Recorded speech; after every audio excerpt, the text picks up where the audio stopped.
Hey guys, Thomas Cicillo Jr. here, aka Mustached, here to review the video game Resident Evil 4 Remake. If you end up enjoying this full video game review, then please feel free to like, comment, and subscribe. Also make sure to check out those links in the description. One will head you over to my petition to help out smaller YouTubers. Second and third to my Patreon and PayPal, where you can help support me and my channel directly. And fourth to my Discord server, you can join, collab, and chill, and all that cool stuff for free.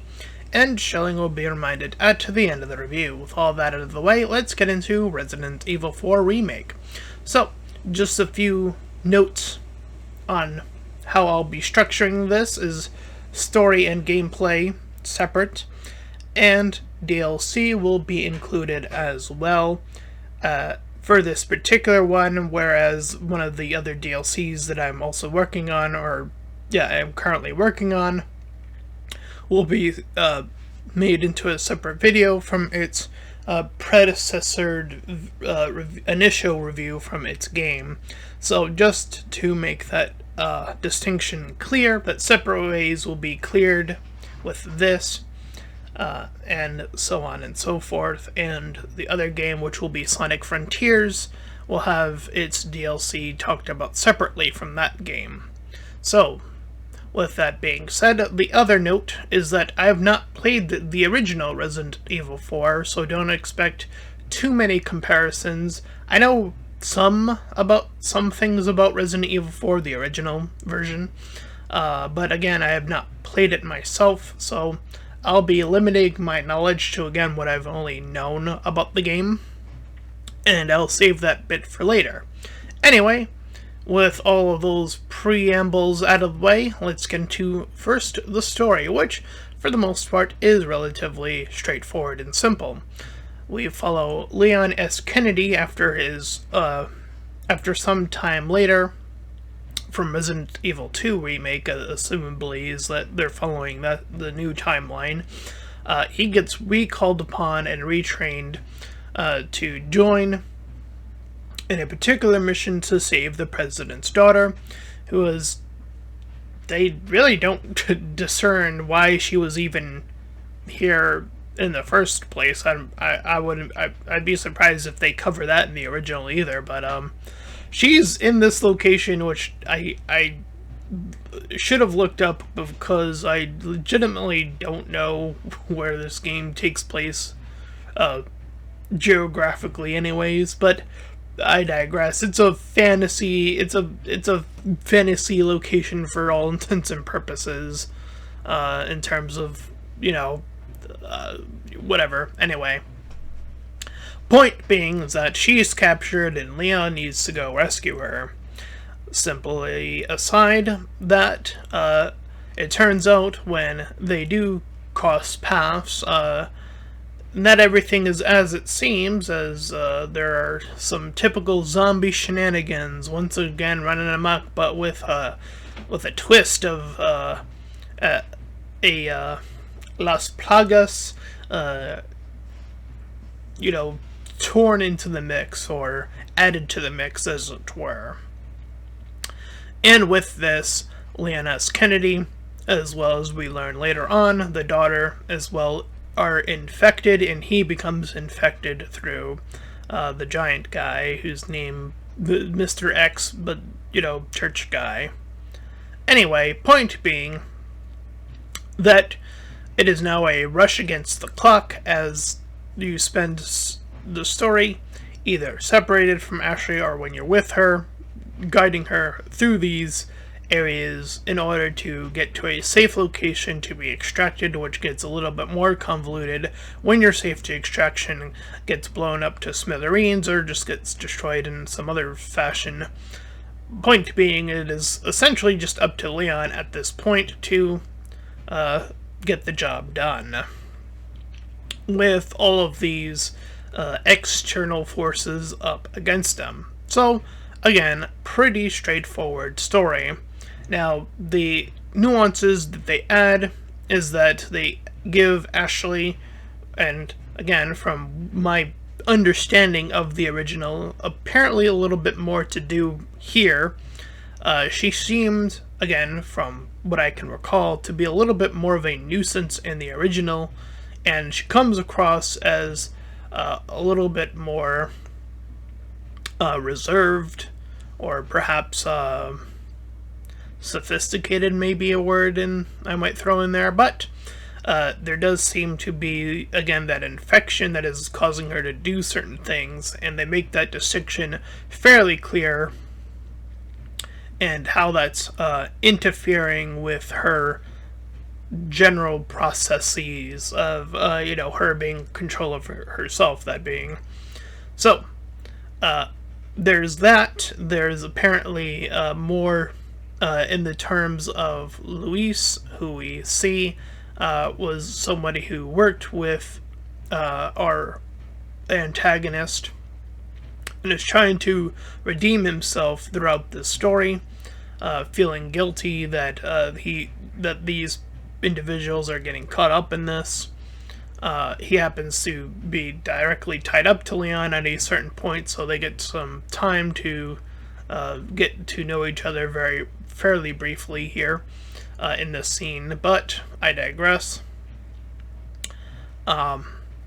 So, yeah, there are certain aspects of this game that have been taken out from the original, and for those of you who don't know, these are like sort of a dialogue microphone, like one-on-one conversation between the main protagonist, Leon, and their current antagonist, which could number from the two individuals that seem to have a slew of dialogue to say to Leon Kennedy in the original version. Now, I suspect that there are two reasons why they removed this. One, that is a very clear design effort to look like Metal Gear. And I'm gonna say it, this remake still has a lot of references to Metal Gear as a video game, which is surprising that no other person caught on that I'm aware of to the references to. Maybe I didn't look hard enough before making this review, but I definitely caught on to a lot of references to Metal Gear, which is a fantastic franchise in its own right. So I feel like that particular reference was far too similar to some of Metal Gear's aesthetic, in particular their radar one-on-one conversations in those games. So I feel like Resident Evil 4, the original, perhaps may have even incidentally taken that from Metal Gear. Very likely so, since I suspect, it's very conceivable that could be inspired from something that you've seen or may have even heard of. Maybe it just came across as a reference, but with the amount of references that are still present in the game, I'd be surprised if this was just a crazy coincidence. Like, the amount of references, again, I'm just gonna say it, I think that there was a little bit of looking at over the eyes and being like, yeah, let's see what they're up to, sort of that vibe going down. So I felt like they took it out because they didn't want such a heavy-handed reference. They didn't want a reference that was like, this is just Metal Gear. You guys are just copying Metal Gear at this point, which they did do in the original Resident Evil 4, which did mean and did lead credence to the sacrifice of some of the actual dialogue shared between antagonist and protagonist. Now, that isn't to say that the antagonists don't have moments, they're just briefer than anticipated.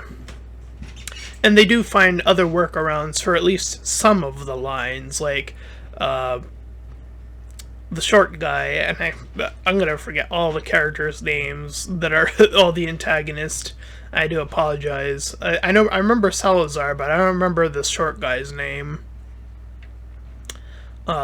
Anyway, his whole shtick, whenever he does decide to commune over to Leon S. Kennedy, is through, like, this speaker thing that he has in his mansion or whatever castle this is. So, they carry some of that dialogue over, some of it, but not all of it. With that being said, I think that this also gives some opportunities in the remake in terms of its storytelling for Leon to step up and do some of the actions he does do here that he doesn't do in the original video game, from what I could tell.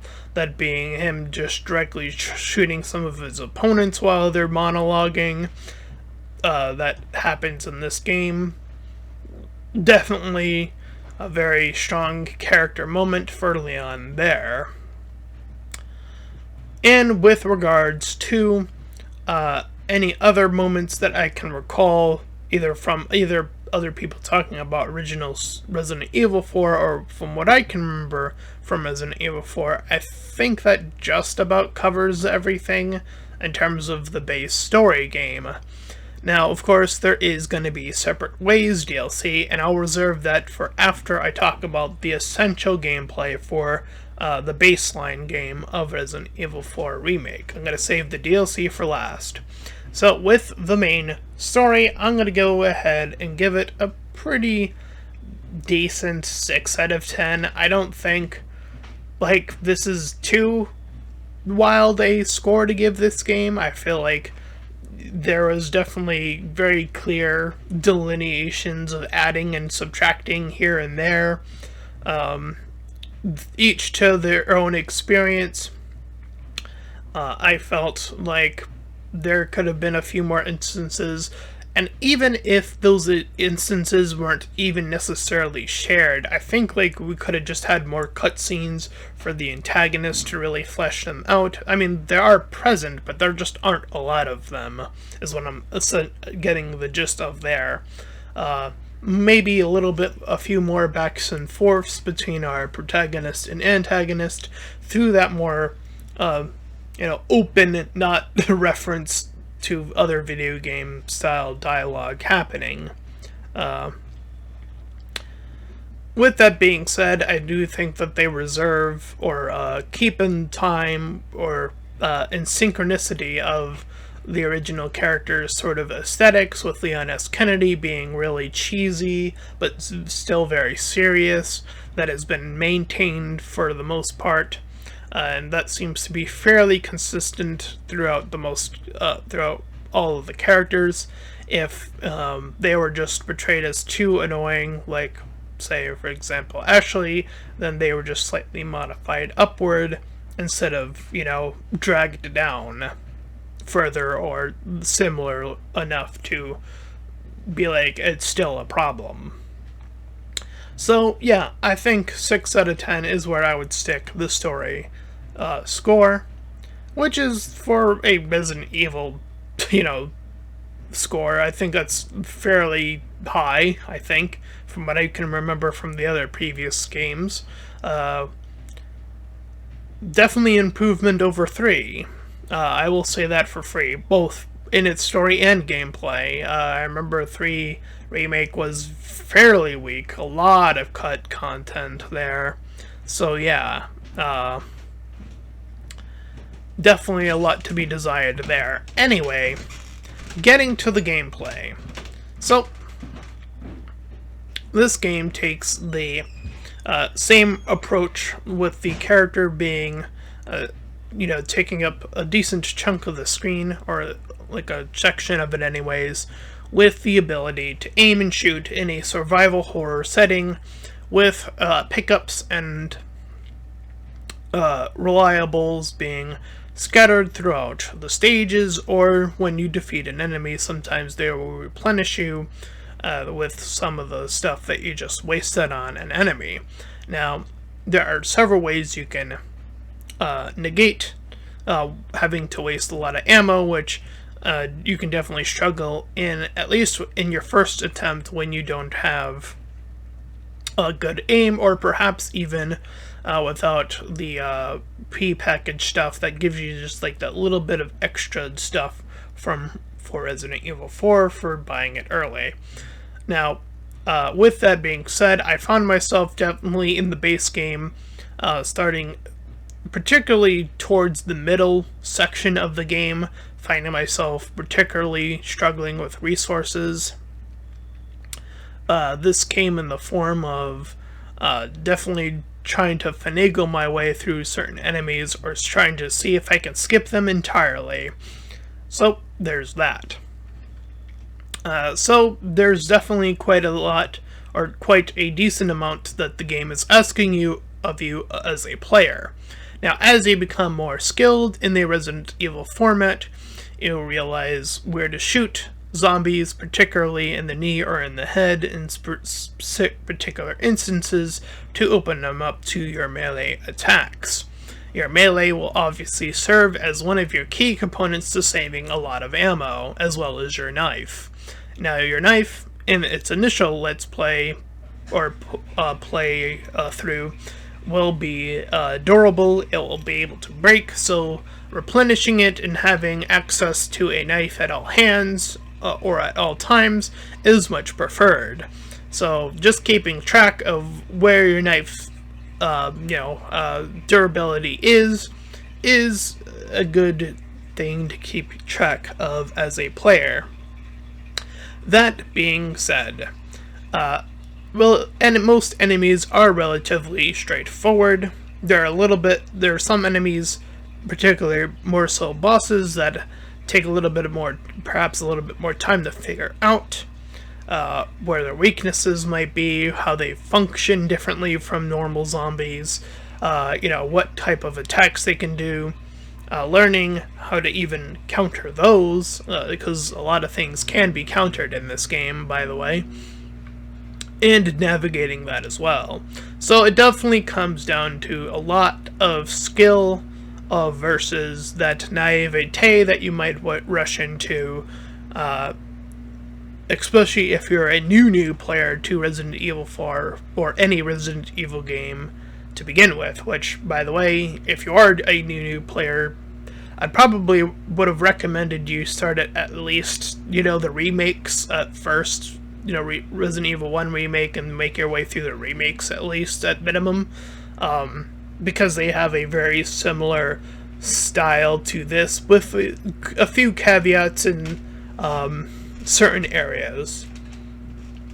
In this, certain things have just been generally improved. You can move and shoot at the same time, which the enemies move a lot more frantically a little bit here to compensate for that. With that being said, there are definitely ways to make money, which money can lead to upgrades, which can lead to, you guessed it, reserving ammo and the like. So, backtracking is a little bit necessitated if you want to make your way through and compile on that gold to make sure you're keeping up with the upgrades. Now, while I won't say they're absolutely mandatory, I will say that they're highly more preferred rather than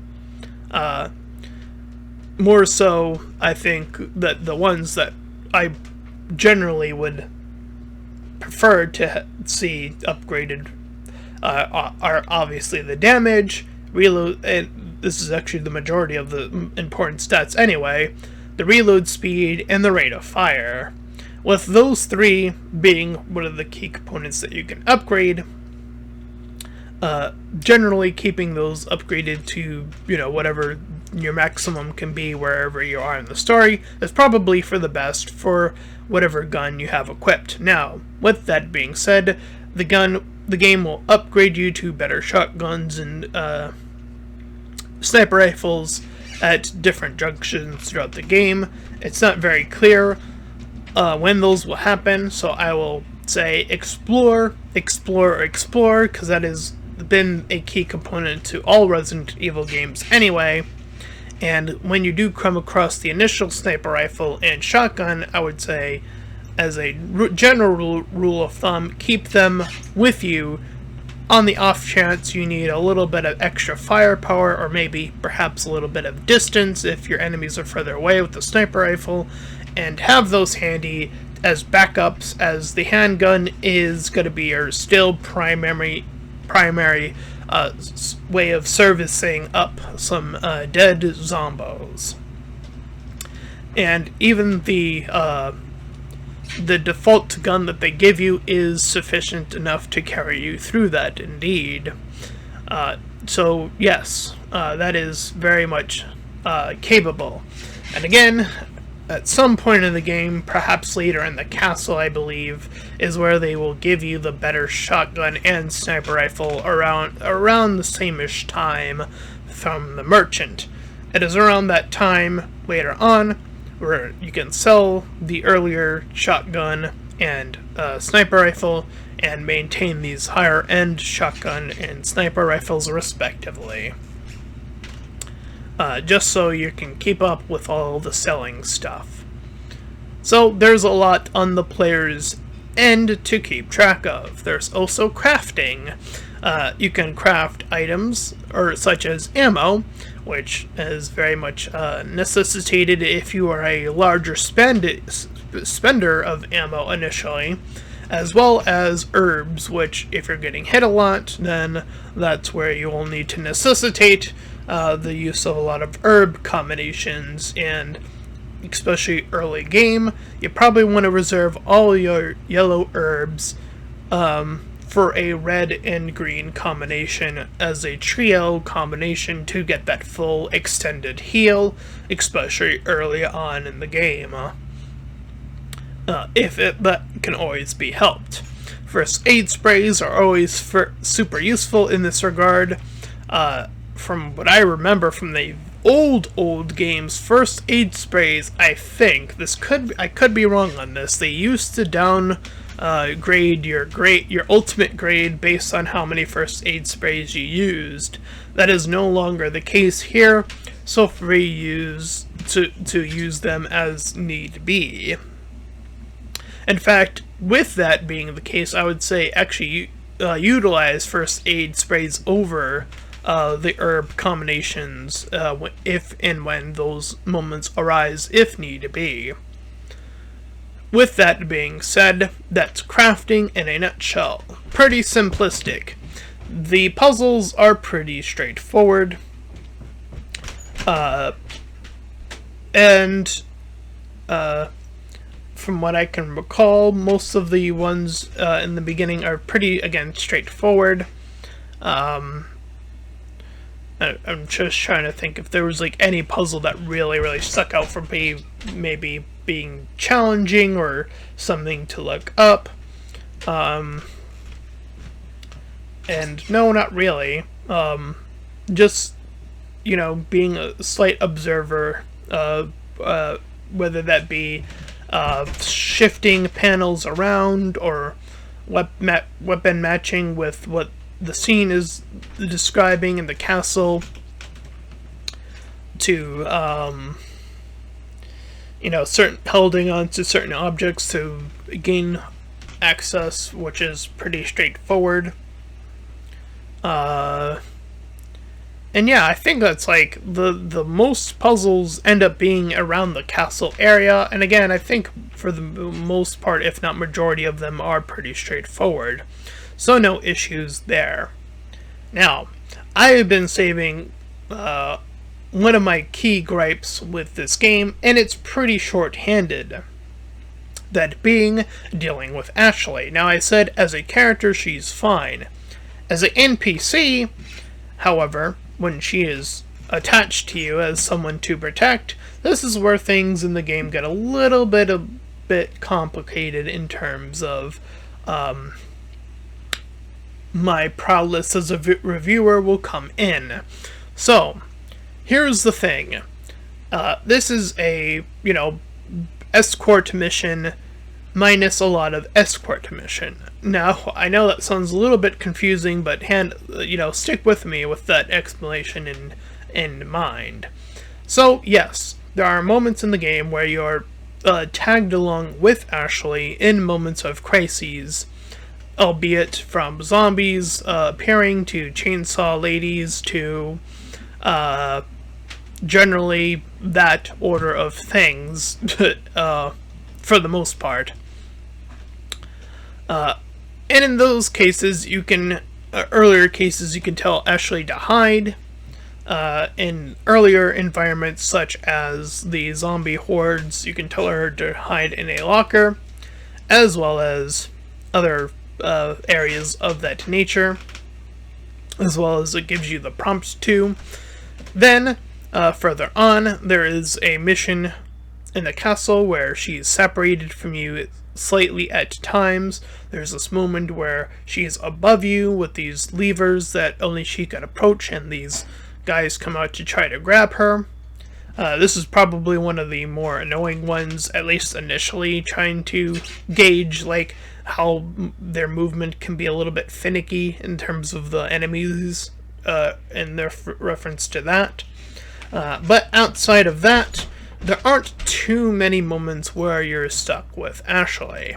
Now, with that being said, I do think that they try to relegate a rather simple negotiation of how she tracks to you, that being if she's right behind you or staying at a distance from you. Now, that second option seems a little bit odd of a choice,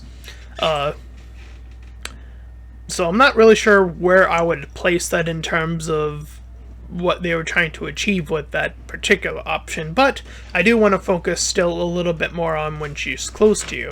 Now, based on your movement, let's say you're dealing with a zombie area, some instances when you're zigzagging about, due to this, she will try to, circumvent that to the best of the AI's ability. Sometimes it works out, sometimes she gets hit with a cow, and then dies. That happened in my Let's Play. By the way, earlier on when you're still in the village area. So, in this, she takes a hit, and when she does, she enters in what I will call the danger state.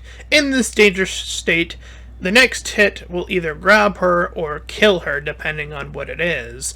More often than not, the zombies will try to grab her, but if an enemy is attacking you, and you happen to be near Ashley, this perhaps is why they gave you the far option. If she is, farther from you but knocked down, perhaps this is why they did this. The enemies will be targeting more so you, if they are, they have the stuff pop out of them. Their swings can probably even kill her in that state, instantly. And yes, also shooting Ashley does cause her to obviously die. So you have to be careful where you're aiming at that point, because even when the enemies are picking her up, in the initial Let's Play anyway, or playthrough, that can happen if your aim is awful. So just be cautious of that. With that being said, I feel like sometimes as she's running to you, if you've been curving a lot especially, the AI kind of finagles it again, to the point where this happened like twice in my playthrough, where she would bump into an enemy's attack, seemingly, and get caught up in this finagling system of just trying to figure out the best way to save her at that point, which led to some of the more ridiculous deaths in my playthrough. So I do think that her AI could have been tightened up a little bit more to be in line with, instead of her trying to run, if you're running backwards, she kind of runs in front of you to end up behind you again. I feel like there are ways to navigate that to have her always curve herself naturally. I feel like they could have built the AI to do that, so that way she's always curving herself naturally. That way it just alleviates the possibility of any unintended attacks, hitting her in that regard, that's those specific regards. That's the only thing I could think of in terms of her specific AI that I can think that could still, to this day, use an adjustment. Even with the DLC, I don't think they've improved her movement, which is explicitly why I gave her the armor, which is can only be unlocked once you beat it on a certain difficulty with an S+ rank. I believe it's hardcore mode or professional. I think it's hardcore though. That gains access to the suit, and with that she becomes invincible. Which, by the way, while she, with that not being the case, if this again is your first playthrough, she is not invincible, but you know who is? Lewis. Which is so bizarre that he's invincible because he dies, spoiler alert, he dies later on in the story. I find that very bizarre. It's like, why did you make him invincible but not her? Okay, that's just... The gameplay, again, seems very inconsistent on that front. I don't know what they were thinking on that one. And I suspect they were thinking, man, this particular area that they set up, the one where you're inside with Lewis in that little house, how annoying that would be if he was also just as killable as her. I don't know, that's probably the only thing I can think of. But then again, he's also simultaneously fighting back as well, so I'm not really sure how you could equal all that out in terms of survivability and all that. So that's definitely an equation to consider. So I'm not sure if they went with the best choice, but boy, does it come across as silly when the enemies are surrounding him, and you know they can only simply grab him, and you can even rocket launcher at him and he'll be totally fine, instead of, I don't know, blown up to smithereens or some crazy shit. So yeah, that's crazy. But I suppose, again, it's a very minuscule section with him, and relatively minuscule sections with her as well. So again, these scenes or sections don't take up too much of the game's core gameplay, which for the most part does relegate to Leon running about and solving these issues on his own anyway. And in that regard, I would say that's when the game does hold up the most, is when you're not, you know, constantly swiveling, looking after Ashley in particular. So yeah, I would probably say even the base game, I'd probably even stick with, because of how minuscule these foibles are, I would still stick that with a 7 out of 10. And I know all these other people are giving Resident Evil 4 the masterpiece, and I've played this game a ton of times, but I'm here to be objective. And look, I personally love the game. Like, I think it's definitely worthy of Game of the Year status myself, but I'm still gonna give it the score that I believe it objectively deserves, despite my my personal feelings towards the game. That is how these reviews have always worked, or as I have been striving to make them work.